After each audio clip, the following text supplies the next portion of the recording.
मैं देश का पहला ऐसा प्रधानमंत्री बना जो सत्ता में आने से पहले बोलते थे कि मैं किसानों की आय डबल कर दूंगा, बाद में उन्हीं किसानों के लिए 3 काले कानून लेके आते हैं जिसमें हमारे 700 किसान भाई शहीद हो जाते हैं। हमारे देश के किसान की आय डबल होनी चाहिए, 2 गुना होनी चाहिए।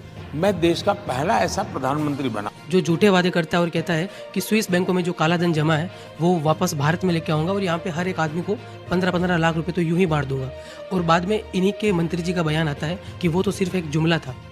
एक गरीब आदमी को मुफ्त में 15-20 लाख रुपए भी मिल जाए। 15 लाख रुपए अकाउंट में क्यों नहीं आ रहे? देखिए, ये जुमला है, किसी के अकाउंट में 15 लाख रुपए कभी नहीं जाता। वो मैं देश का पहला ऐसा प्रधानमंत्री बना जिनके आने के बाद सोनम वांगचुक जैसे आदमी जिन्होंने इस देश के लिए बहुत कुछ किया है उनको जेल में रखा जाता है, और जो रेपिस्ट है वो जेल के बाहर घूम रहे हैं, और सबसे ज्यादा जो रेपिस्ट है वो इन्हीं की पार्टी में है।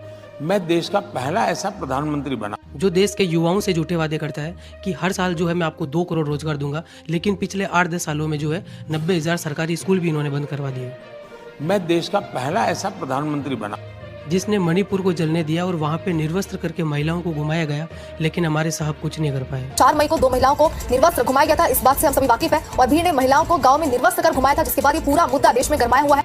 मैं देश का पहला ऐसा प्रधानमंत्री बना जो देश से झूठे वादे करता है कि मेरे आने के बाद रुपया और जो डॉलर है उन दोनों को बराबर कर दूंगा, लेकिन अभी $1 की जो रेट है वो 90 से भी ऊपर चल रही है। नेपाल का रुपया नहीं गिरता है, बांग्लादेश की करेंसी नहीं गिरती है, पाकिस्तान की करेंसी नहीं गिरती, श्रीलंका की करेंसी नहीं गिरती। क्या कारण है? हिंदुस्तान का रुपया पतला होता जा रहा है।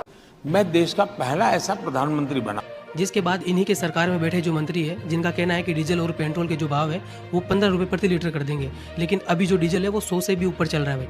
आप 120 रुपए जो पेट्रोल ले रहे हैं उसका भाव हम 15 रुपए लीटर करेंगे।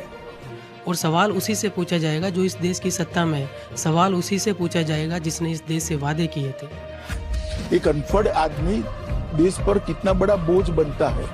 मोटापा हमारे देश के लिए बहुत बड़ा संकट बनता जा रहा है।